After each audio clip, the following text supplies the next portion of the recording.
Le récent procès de l'affaire Pellico a révélé au grand jour ce qu'on appelle la soumission chimique. Elle consiste à administrer une drogue ou un médicament pour endormir une victime ou anéantir ses défenses. Les associations, les centres d'analyse n'ont jamais eu autant de travail. Dans la remarquable enquête de ce 20h signée Marine Brossard, Alice Mouchard et Soline Caffin, vous allez voir comment il est possible de recueillir des preuves des mois et même des années après les faits. Regardez. Jamais Juliette n'aurait pu imaginer que sa vie basculerait si brusquement. C'était il y a 9 ans, avec un homme qu'elle considère alors comme un ami, un homme en qui elle avait toute confiance, qui lui aurait proposé un simple verre de vin. Il me sert ce verre de vin, je commence en fait à me sentir partir. Il m'a allongée sur son canapé, il m'a enlevé le bas de mes vêtements et il m'a violée, quoi. Donc à ce moment-là, je lui ai dit que je voulais pas. Je lui ai dit non, amène-moi à l'hôpital. Enfin non, quoi. Et il en avait rien à faire. Il m'a dit chut, tais-toi.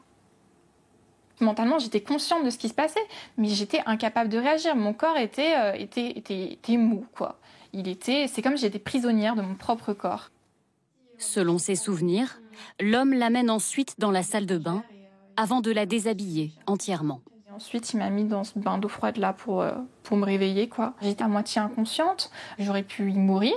Lui, il est parti se coucher, tranquille, quoi. C'est bon, quoi, moi je suis tranquille, je vais me coucher sereinement.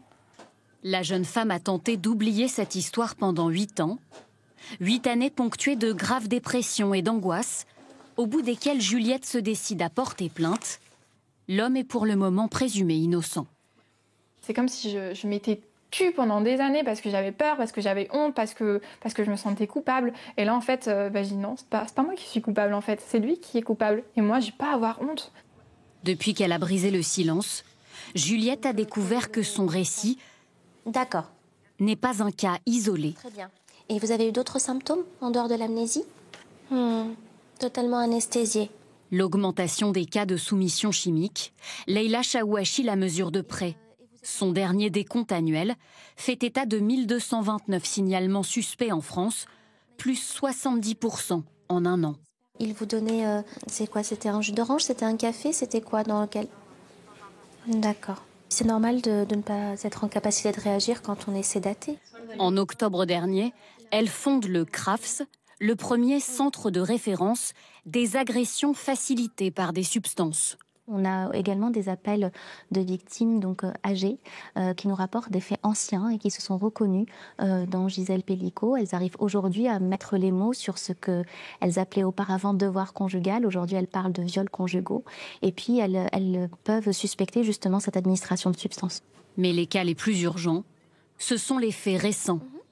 Cet homme a été agressé sexuellement et de l'argent lui a été dérobé. Il soupçonne son agresseur de l'avoir drogué. Il peine encore à concevoir qu'il n'est pas responsable des sévices qu'il a subis. J'ai ouvert la porte, donc du coup c'était difficile de me dire que je n'étais pas coupable. Vous avez ouvert la porte, vous n'avez pas autorisé des violences.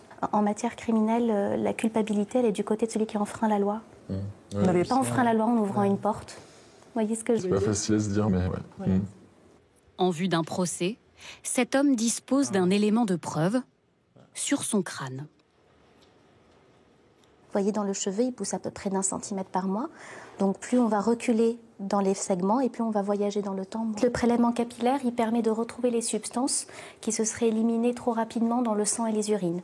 En général, c'est quelques heures, quelques jours au plus tard qu'on peut faire les prélèvements de sang et d'urine. Passé ce délai, on a un dernier recours qui est l'analyse capillaire. Ça va être en quelque sorte la mémoire des consommations.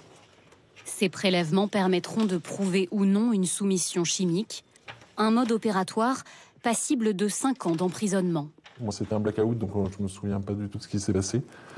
Et ça permet de pouvoir mettre un peu plus d'images et pouvoir tourner la page. Je trouve que c'est important de pouvoir savoir. Savoir, comprendre, c'est le travail de Jean-Claude Alvarez. Son objectif, faire parler les cheveux des victimes. Il n'a jamais eu autant de travail. Tous les jours, on a plusieurs cas d'analyse capillaire qui nous sont demandés absolument. Ça, c'est une semaine, ça. Ça, c'est une semaine. Et on a vraiment beaucoup de demandes. Des gens qui viennent 5, 6 mois, 8 mois, 1 an après, parce qu'ils se rendent compte que peut-être qu'ils ont été soumis chimiquement. Ces machines tournent désormais à plein régime. jour et nuit. Et vous voyez, ça, c'est l'identification formelle du GHB, la drogue du violeur. Le professeur Alvarez est capable de déceler plus de 200 molécules dans des concentrations infimes. Le plus souvent, il retrouve non pas des drogues, mais des médicaments. C'est des molécules que l'on retrouve dans toutes les pharmacies en France, malheureusement. Et donc, c'est très facile d'utiliser ces molécules dans le cadre de solutions chimiques. Les autorités demandent aux laboratoires pharmaceutiques de modifier la formule des médicaments les plus utilisés à des fins de soumission chimique. Le but, permettre aux victimes d'être alertées par une couleur, un goût ou une odeur suspecte. Certains produits ont déjà connu ces changements.